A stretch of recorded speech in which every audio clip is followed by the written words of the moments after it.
Hello, today we're going to cut this beautiful piece of moss agate into a D20.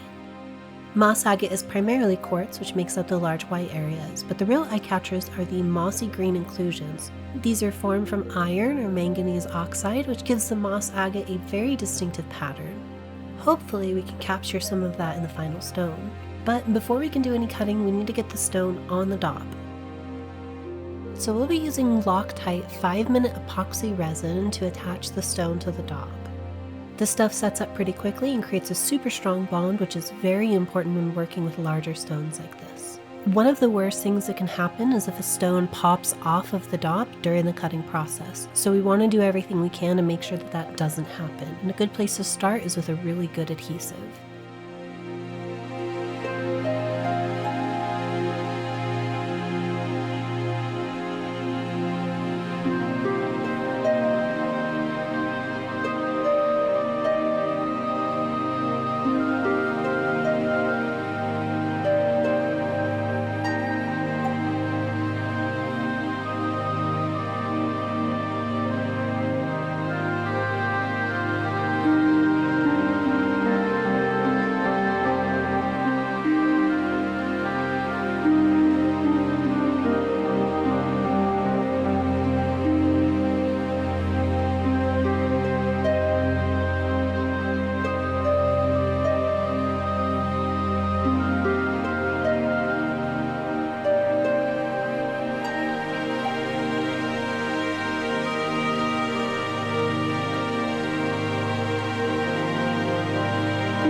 We'll give this a few hours to cure, and once it's all set up, we'll start up the faceting machine and get working on our first cuts.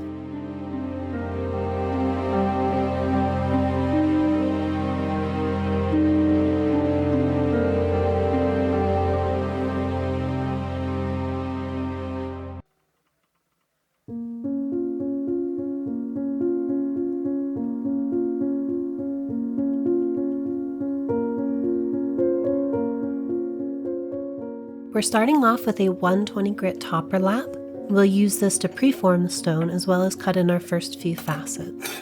I'm hoping we can go from this lap straight to the 600 for the final cuts, but we may need to pop in a 240 grit as well. We're just going to have to kind of see how things progress as we go.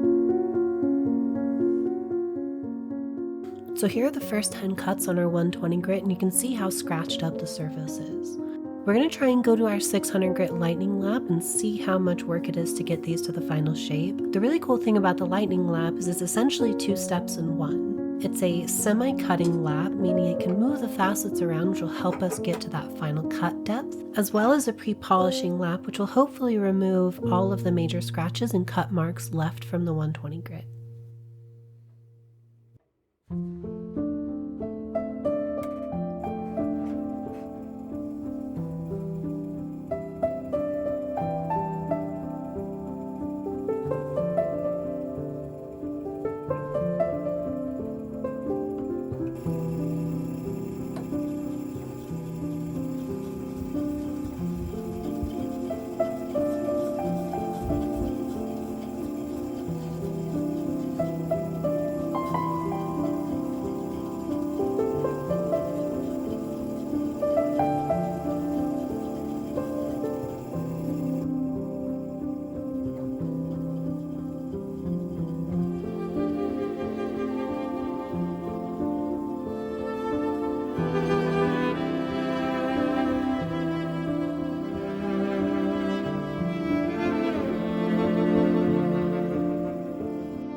So the lightning lap definitely took a bit longer than I was hoping for, so we'll definitely be using a 240 step after the 120 when we cut the other side. But before we do that, we need to get the side polished up. For polishing, we'll be using a Spectra Ultra Lap, which is a plastic lap that has a polishing compound called cerium oxide embedded into it. We'll also be adding our own cerium oxide and water mixture to the lap. This will help the polishing process as well as extend the life of the Ultra Lap.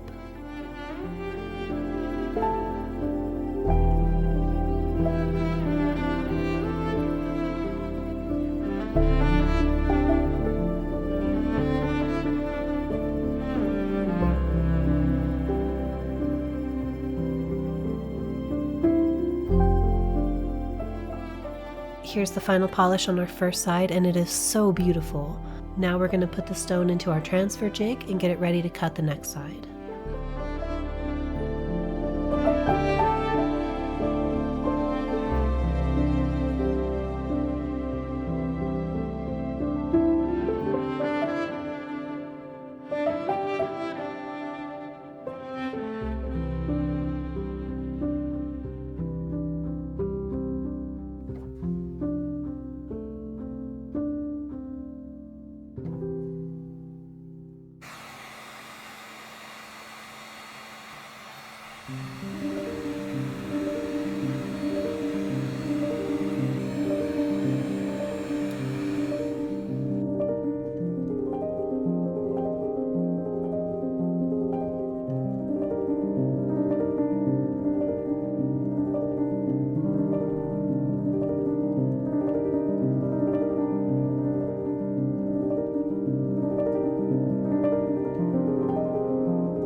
One of the worst things that can happen just happened. This whole corner here just popped off of the stone while cutting. A lot of natural stones have fractures and cleavage that can go unseen, and just a bit too much pressure on the lap or an unlucky cut can cause those fractures to break. This super sucks because now we're going to have to cut this side of the stone down past that fracture. The really unfortunate part is that cutting this side down lower than that will probably make it lower than the first side that we already finished. So we might have to go back and recut that whole first side again. Unfortunately, this is just one of the risks you run into while cutting natural stone.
So we got through cutting and polishing on the second side, and unfortunately it did end up overcut by about 2 millimeters. So we're going to need to retransfer the stone and recut and polish the first side again. Hopefully it's not too much additional work.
Here's our final cut and polish, and the stone is absolutely beautiful. Now we just need to cut out some vinyl masking on our CNC machine, sandblast in the numbers, paint them, and then we'll be all finished up.